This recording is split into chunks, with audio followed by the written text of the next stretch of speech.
आपने अक्सर सुना होगा कि अन्य देशों में जब कोई संकट आता है तब वहाँ से भारतीयों को निकालने के लिए और वापस भारत में लाने के लिए सरकार विशेष ऑपरेशंस को चलाती है।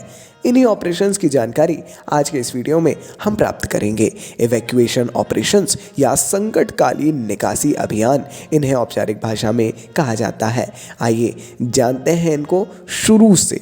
ये बहुत ज़्यादा ज़रूरी है आपके कॉम्पिटिटिव एग्ज़ाम के पॉइंट ऑफ व्यू से।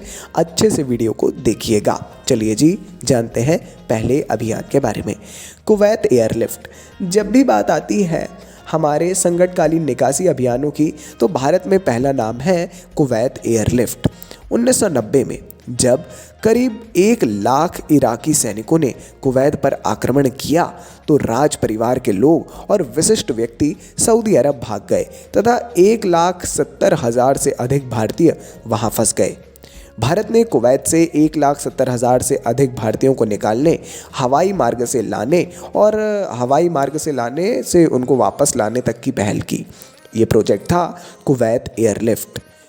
शुरुआत इसी से होती है निकासी अभियानों की भारत में। दूसरा ऑपरेशन 2006 में ऑपरेशन सुकून। जुलाई 2006 में इजराइल लेबनान संघर्ष के बीच भारत ने ऑपरेशन सुकून को शुरू किया था। इसे बेरुत सी लिफ्ट के नाम से भी जाना जाता है। ध्यान दीजिएगा सी लिफ्ट है क्योंकि ये नौसैनिक बचाओ अभियान था, वो भी डनकर्क के बाद सबसे बड़ा नौसैनिक बचाओ अभियान, जिसमें कुछ नेपाली और श्रीलंका के नागरिकों के साथ में लगभग 2,280 लोगों को निकाला गया। ऑपरेशन सुकून 2006। आगे बढ़ते हैं ऑपरेशन सेफ होमकमिंग। संघर्षग्रस्त लीबिया में फंसे भारतीयों को बचाने के उद्देश्य से भारत ने ऑपरेशन सेफ होमकमिंग चलाया था।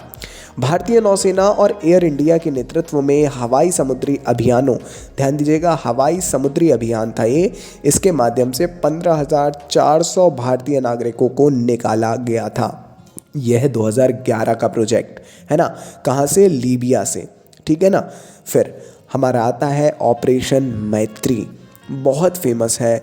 2015 में नेपाल भूकंप के बाद भारतीय सरकार और सशस्त्र बलों द्वारा संयुक्त राहत और बचाव अभियान ऑपरेशन मैत्री को चलाया गया। नेपाल से 5,000 से अधिक भारतीयों को वापस लाया गया तथा 170 विदेशी नागरिकों को सफलतापूर्वक निकाला गया था। बहुत ज़्यादा ज़रूरी है, बहुत ज़्यादा इम्पोर्टेंट जानकारी है ये। कई लोग कंफ्यूज हो सकते हैं संयुक्त सैन्य अभ्यास मैत्री और इसमें अलग अलग हैं दोनों। आगे बढ़ते हैं ऑपरेशन राहत। 2015 में ऑपरेशन राहत की शुरुआत यमन में संघर्ष के दौरान भारत ने जो है उड़ान निषिद्ध क्षेत्र की चुनौतियों पर काबू पाते हुए ऑपरेशन राहत के तहत लगभग 5,600 लोगों को वहाँ से निकाला गया था, भारतीय लोगों को।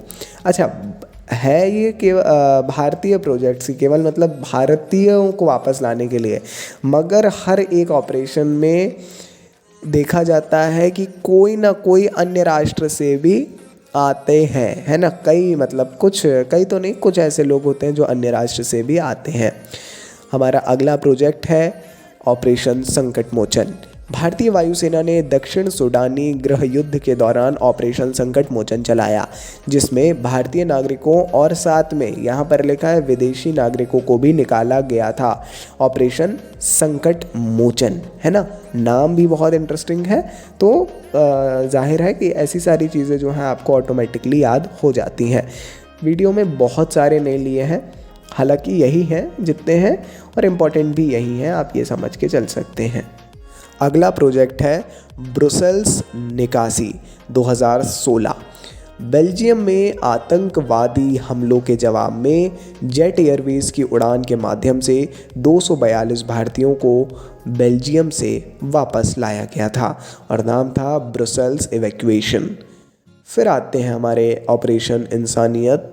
2017 में भारत ने ऑपरेशन इंसानियत के माध्यम से रोहिंग्या शरणार्थी संकट से निपटने में बांग्लादेश को आवश्यक सहायता प्रदान की। अब ये निकासी अभियान तो था ही, मगर भारतीयों का नहीं, बांग्लादेश का, है ना। ये था रोहिंग्या शरणार्थी संकट से, मतलब वहाँ जो रोहिंग्या अभी भी है, मगर उस समय 2017 में व्यापक प्रयास भारत ने भी किए थे। ऑपरेशन निस्तार 2018, भारतीय नौसेना ने चक्रवात से तबाह सोकोत्रा द्वीप से 38 नागरिकों को निकालने का अभियान चलाया था, ऑपरेशन निस्तार। फिर आता है ऑपरेशन समुद्र सेतु 2020, ये तो बहुत फेमस है। कोविड-19 महामारी के दौरान भारतीय नागरिकों को वापस लाने के लिए नौसेना का अभियान, समुद्र के रास्ते से 3,992 करीब भारतीयों को वापस लाया गया था। नौसैनिक अभ्यास था, काफ़ी व्यापक स्तर तक ये चला था, है ना। और उस समय क्या अभी तक मतलब इसका बीच बीच में आपको देखने को मिलता रहता है।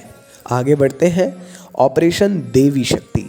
ऑपरेशन देवी शक्ति 2021 में चला था। अब ऐसे प्रोजेक्ट्स हैं जिनका नाम आपको पता होगा, ऐसे ऑपरेशंस हैं। अफ़गानिस्तान में तालिबान के कब्जे के बाद 438 भारतीयों सहित 556 व्यक्तियों को निकाला गया था, है ना। मतलब 400, अब यहाँ पे सीधे सीधे लिखा है 438 भारतीय थे और बाकी बाहरी विदेशी लोग भी शामिल थे, है ना। वंदे भारत मिशन कोविड-19 महामारी के दौरान प्रत्यावर्तन मिशन था। विदेश से भारतीयों को वापस लाने का 2020 का मिशन था वंदे भारत मिशन। और फिर आता है हमारा ऑपरेशन गंगा। ऑपरेशन गंगा 2022 रूस यूक्रेन युद्ध के दौरान पड़ोसी देश में फंसे अपने नागरिकों को बचाने के लिए भारत सरकार द्वारा चलाया गया था। संघर्ष के दौरान लगभग 20,000 भारतीय नागरिक, जिसमें अधिकतर छात्र थे, वो यूक्रेन में थे। और आप सभी को जानकारी है कि यूक्रेन में मेडिकल की पढ़ाई होती है, जिसमें भारी संख्या में छात्र थे। उनको वापस लाने का काम भारत सरकार के द्वारा किया गया था ऑपरेशन गंगा के अंतर्गत।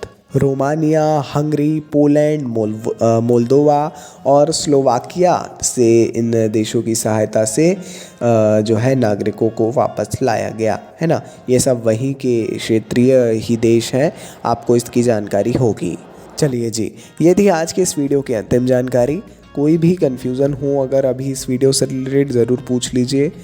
अच्छा वीडियो रहा, काफ़ी सारी जानकारी आपको मिली। अगर आपने अच्छे से देखा हो, फिर भी कोई डाउट हो, प्लीज़ कमेंट सेक्शन में पूछिए।